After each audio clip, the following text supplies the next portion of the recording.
4 जुलाई स्थापना दिवस। आज ही के दिन आज़ाद हिंद फौज की स्थापना हुई।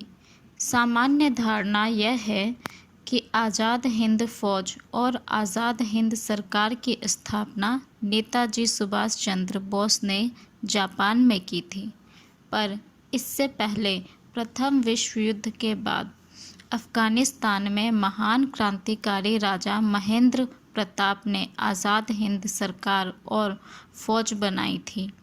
इसमें 6000 सैनिक थे। द्वितीय विश्व युद्ध के बाद इटली में क्रांतिकारी सरदार अजीत सिंह ने आज़ाद हिंद लश्कर बनाई तथा आज़ाद हिंद रेडियो का संचालन किया। जापान में रास बिहारी बोस ने भी आज़ाद हिंद फौज बनाकर उसका जनरल कैप्टन मोहन सिंह को बनाया। भारत को अंग्रेज़ों के चंगुल से सैन्य बल द्वारा मुक्त कराना ही इस फौज का उद्देश्य था। नेताजी सुभाष चंद्र बोस 5 दिसंबर 1940 को जेल से मुक्त हो गए, पर उन्हें कोलकाता में अपने घर पर ही नज़रबंद कर दिया गया।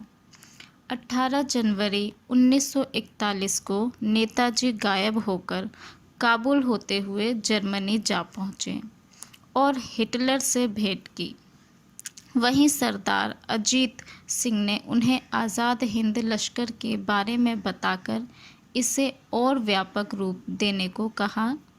जर्मनी में बंदी ब्रिटिश सेना के भारतीय सैनिकों से सुभाष चंद्र ने भेंट की।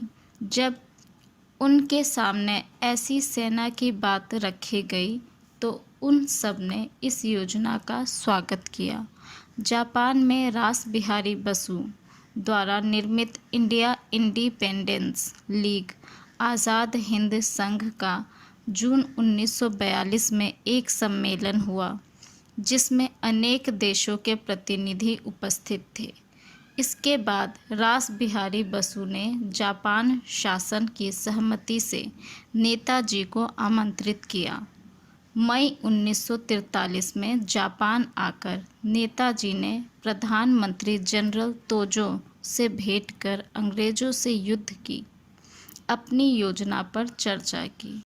16 जून को जापानी संसद में नेताजी को सम्मानित किया गया। नेताजी 4 जुलाई 1943 को आज़ाद हिंद फौज के प्रधान सेनापति बने। जापान में कैद ब्रिटिश सेना के 32,000 भारतीय तथा 50,000 अन्य सैनिक भी इस फौज में सम्मिलित हो गए। इस सेना की कई टुकड़ियां गठित की गई। वायुसेना, तोपखाना, अभियंता, सिग्नल, चिकित्सा दल के साथ गांधी ब्रिगेड, नेहरू ब्रिगेड, आज़ाद ब्रिगेड तथा रानी झांसी ब्रिगेड बनाई गई। इसका गुप्तचर विभाग और अपना रेडियो स्टेशन भी था। 9 जुलाई को नेताजी ने एक समारोह में 60,000 लोगों को संबोधित करते हुए कहा, यह सेना न केवल भारत को स्वतंत्रता प्रदान करेगी, अपितु स्वतंत्र भारत की सेना का भी निर्माण करेगी। हमारी विजय तब पूर्ण होगी जब हम ब्रिटिश साम्राज्य को दिल्ली के लाल किले में दफना देंगे। आज से हमारा परस्पर अभिवादन जय हिंद और हमारा नारा दिल्ली चलो होगा।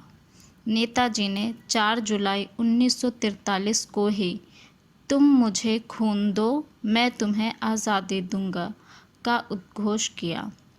कैप्टन शाहनवाज के नेतृत्व में आज़ाद हिंद फौज ने रंगून से दिल्ली प्रस्थान किया और अनेक महत्वपूर्ण स्थानों पर विजय पाई, पर अमेरिका द्वारा जापान के हिरोशिमा और नागासाकी नगरों पर परमाणु बम डालने से युद्ध का पासा पलट गया और जापान को आत्मसमर्पण करना पड़ा।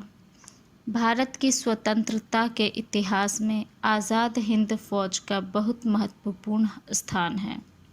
यद्यपि नेहरू जी के सुभाष चंद्र बोस से गहरे मतभेद थे, इसलिए आज़ाद भारत में नेताजी, आज़ाद हिंद फौज और उसके सैनिकों को समुचित सम्मान नहीं मिला। यहाँ तक कि नेताजी का देहांत किन परिस्थितियों में हुआ, इस रहस्य से आज तक पर्दा उठने नहीं दिया गया।